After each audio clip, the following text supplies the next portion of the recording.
What's going on, people? Welcome back to another episode of My People Call Me Myron. Now listen, I know we haven't been doing this many episodes together, so you might not have missed me, but I have missed you. I'm telling you right now, I am so excited to continue having conversations with you. You have no idea. Single people, how you doing? How are y'all doing? How everybody doing? Parents, how are you doing? Love y'all. I'm keeping y'all lifted up. I know the kids are coming up with more creative ways to get on your nerves. I'm going to pray for you as you pray for me. How are y'all doing? Guardians, grandparents, people who are taking on other people's kids so they can work. Listen, everybody hang in there, all right? Together we will get through this, all right? And if we don't, together we will try to make this a little bit easier for each other, all right? Each one reach one. If you got a friend and you ain't talked to them in a while and they got kids and you ain't got COVID, reach out to them, check on them, see how they doing. All right, so listen, I don't want to take up any more time. I want to get right into it because there's something burning on my mind. There's something super important in my spirit that I got to let y'all in on. It's this idea that perfection or the appearance or building up the appearance of perfection is dangerous. We should never do it. We shouldn't even strive for it. One of the things that started bringing this to the forefront of my mind is I'm a leader, right? I have teams of people that I work with, and there is a consummate desire to always want to appear right in front of your teams. I'm also a parent, and as a father, one thing that I realized is my son looks at me as some kind of superhero. My wife and I, to our kids, are superheroes. And, rightfully so. We do things that they can't do, right? We can drive, and we know the answers to things. We can read. Like, for them, these are foreign concepts that they want to grasp, that they want to ascertain, right? And so I don't think anything is wrong with that. But what I do see happening more and more often, especially with my son, is I don't want to say I don't know, right? Now, right now he's 3. He's not asking the deep mysteries of the world. So usually I don't have to say I don't know. But there are times where he asks a question and I have no idea. Like, he'll ask me the name of a certain dinosaur out of his dinosaur bin. And I have no idea what this dinosaur's name. But one thing that I've started doing is saying, if I don't know, let's find out together. So that I'm teaching him that not knowing is not a bad thing. Actually, being wrong is not a bad thing. And really, what I realize in the grand scheme of life is this. We have a desire to always want to be right and never fail, never be wrong. But not knowing and failing and being wrong, those things are the data that we need to get better. That is literally the springboard that we need to jump to the next level in life, the next bit of information that we need to get just that much better to get to our goal. But if we keep acting like or put on a facade like nothing is wrong, we're never wrong, we're always perfect, we've never done anything wrong, we've never made any mistakes, this appearance builds up a kind of facade, a fake and superficial covering around us that people will begin to buy into this. You especially see this with leaders, especially in the church context. I grew up in a very conservative Christian household, and I love my parents. My parents are great people.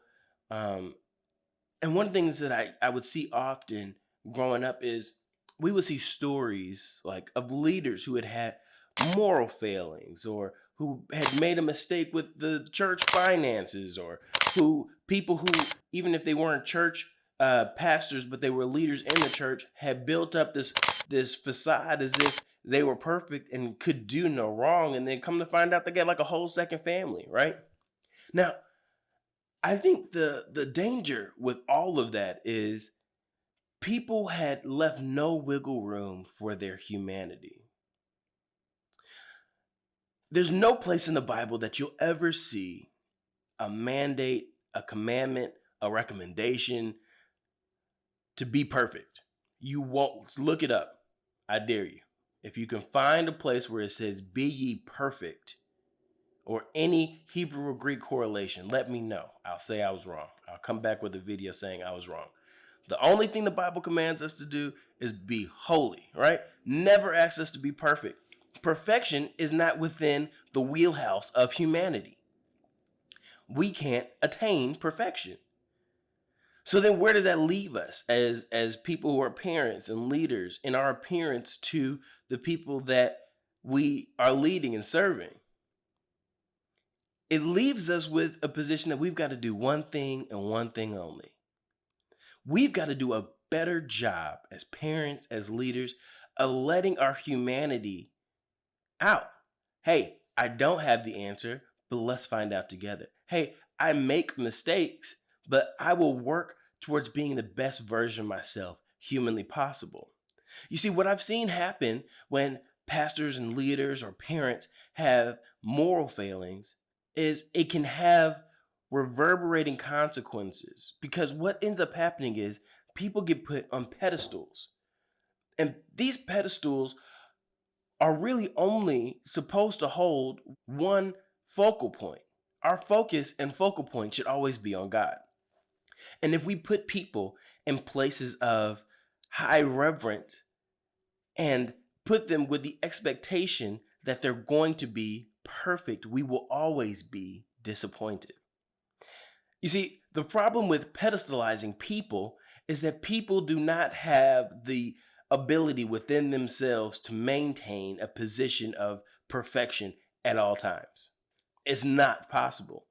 And one thing that leaders, especially in the church, have done is they've allowed themselves to buy into this myth that they can appear to be perfect for their people. And that's dangerous. That's dangerous. It's harmful for the people, because people are always going to be striving to be something that you're not even in the first place. People are always going to want to be perfect when the leaders themselves, they're not perfect at all. They've got their own hangups, their own issues, their own struggles. And if you're not, as a leader, airing those things out to let people in on your humanity, if you as a parent are not airing your flaws and past mistakes out to your kids, no matter what age they are, then this idea or this appearance, this facade of perfection will always end up doing damage to your people.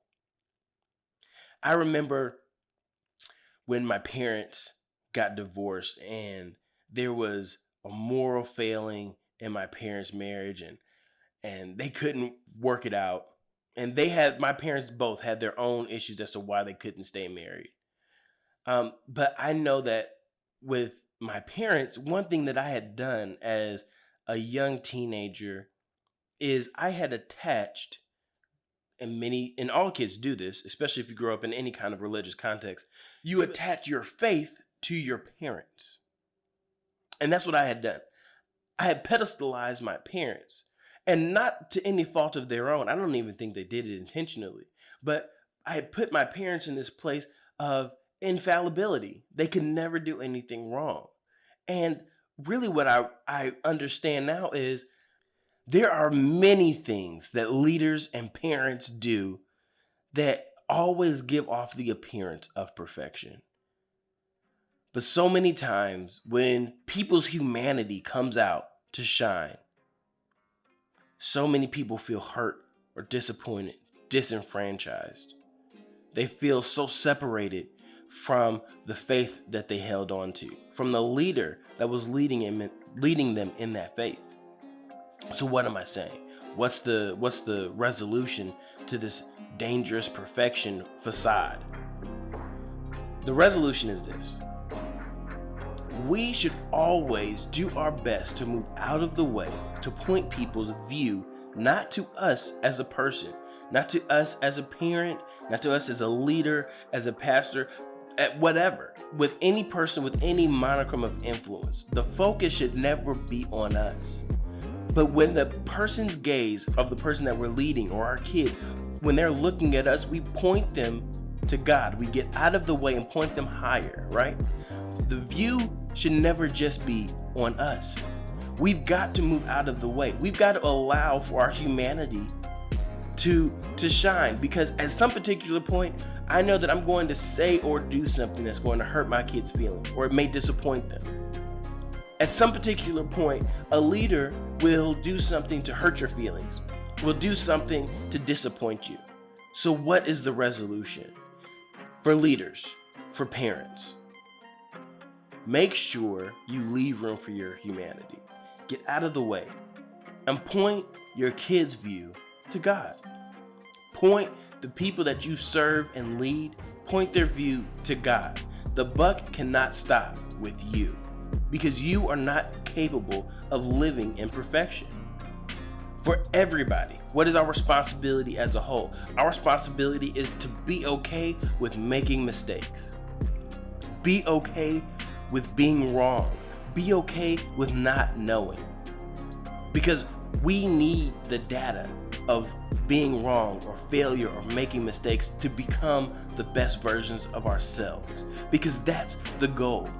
Everyone's goal, all of our collective goal, should be to be the best versions of ourselves. And the only way to get there is through being imperfect, is through making mistakes, is through failing. So be okay talking about your failures. Be okay talking about your feelings, how you felt discouraged or disenfranchised or hurt or wronged. Those feelings are the building blocks that you need to making a better you. If you're a person who's experienced trauma of any kind, go to therapy. Therapy is good for you. Therapy is important for you.